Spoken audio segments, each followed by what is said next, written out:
दोस्तों, मेरे पास मेरे क्लिनिक पे अक्सर लोग आके एक सवाल पूछते हैं कि सर ये हस्तमैथुन का इलाज क्या है।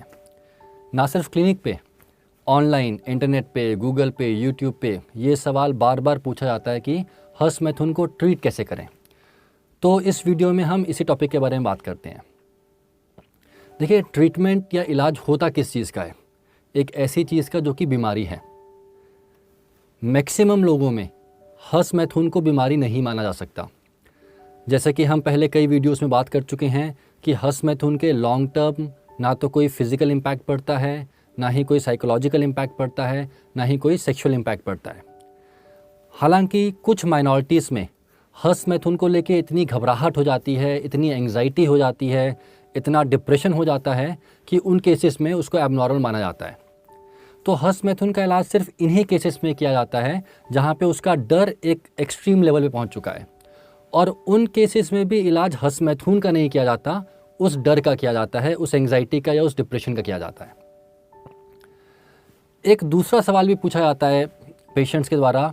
वो बोलते हैं कि सर, हम समझ गए आपकी बात, हमने मान लिया कि हस्तमैथुन बीमारी नहीं है, लेकिन फिर भी हम चाहते हैं कि हम इस चीज़ को ना करें क्योंकि इसको करके हमारा फोकस कम होता है। तो उन लोगों के लिए मैं बोलूँगा कि ये अच्छी बात है। अगर आपको लगता है कि हस्तमैथुन एक ऐसी चीज़ है जो कि आपके मेंटल स्टेबिलिटी को कम कर रही है, तो आप उसको अवॉइड करिए। और हस्तमैथुन को अवॉइड करने का सिंपलेस्ट तरीका ये है कि जिन कंडीशंस में एक इंसान हस्तमैथुन की तरफ जाता है, उन कंडीशंस को अवॉइड करना। और ये दो तरीके होते हैं। पहला, मैक्सिमम लोग हस्तमैथुन तब करते हैं जब वो अकेले होते हैं। अगर आप एक स्टूडेंट हैं, आप दिन भर बैठ के घर में पढ़ाई कर रहे हैं, कमरे में पढ़ाई कर रहे हैं, तो हो सकता है कुछ टाइम के बाद आपका मन उस तरफ जाए।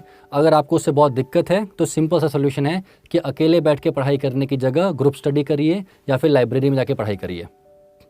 दूसरे टाइप के लोग वो होते हैं जो कि अक्सर अपना काम करते करते, ऑफिस में या पढ़ाई करते करते पॉर्न साइट पे चले जाते हैं, पोर्नोग्राफी देखने लगते हैं, और उसके बाद ऑफ कोर्स हस्तमैथुन करने का उनका मन करता है, मास्टरबेशन करने का मन करता है।